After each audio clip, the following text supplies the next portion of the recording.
FORA.tv. The world is thinking. The work I've been doing has been really about the idea that the categories of illness and identity are very fluid categories, and that many things that were once thought of as illnesses are now thought of as identities. When I was born, it was actually in the state of New York both a crime and a mental illness to be gay. And now I'm married to my husband, who's here in the audience, and we have kids, and we have a whole life that was unimaginable when I was growing up. And having lived through that transformation and having experienced both the darkness of what was and the joy of what is as part of my own experience, I became very interested in this idea that something can move from one category to another.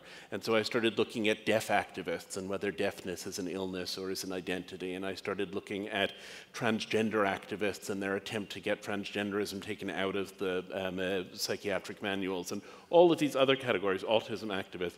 And what I ultimately came up with is that everything, in some sense, can be described as an illness or as an identity, and everything can be analyzed either as a medical construct. There are medical constructs around all of these categories, or it can be encountered on the other hand as an identity in which people can feel a sense of righteousness and engagement and pride. And how we move in those categories and how much we acknowledge the fluidity of them, I think, is a measure of how advanced our society is. So that's the project that I'm working on now. Now, there's lots of it that's fascinating to me, but probably not relevant to this immediate conversation. But I've been thinking a great deal about a particular contrast that I've experienced in working on the chapter I've been doing about people who are transgender and about the battles that trans people face right now. And what I have encountered in that chapter is an extraordinary opposition in which there are a number of families whom I've talked to who, when they're, it's mostly parents of children, when their children emerged as transgender, they were not allowed to come into church anymore. There was one family that was run out of town by the Ku Klux Klan, sort of all coming in and saying that they were doing it in the name of Jesus Christ. There was a great deal of hideous and grotesque oppression. I mean, this was actually a plot in which people attempted to murder an 8-year-old child on ground that this child was evil, and were doing it in the name of Christ.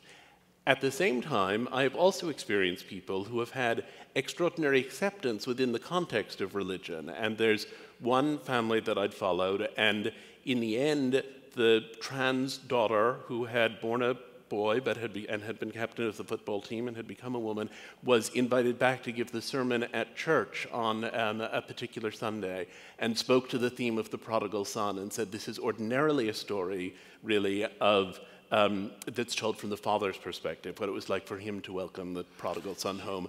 I will speak to it as the prodigal who has returned, and I will say that the miracle of love is a love which is abiding, which is true, that has me here in the same church that I grew up in, and which is able to accept even that which remains incomprehensible to it, even what happened in a far-off land that is never to be known and never to be understood. And so I've seen organized religion in these cases operating at either end of what is, for me, a spectrum of good and evil, but which could also be a spectrum of illness and identity, or a spectrum of sort of science and humanism. There are a variety of ways that one can parse it.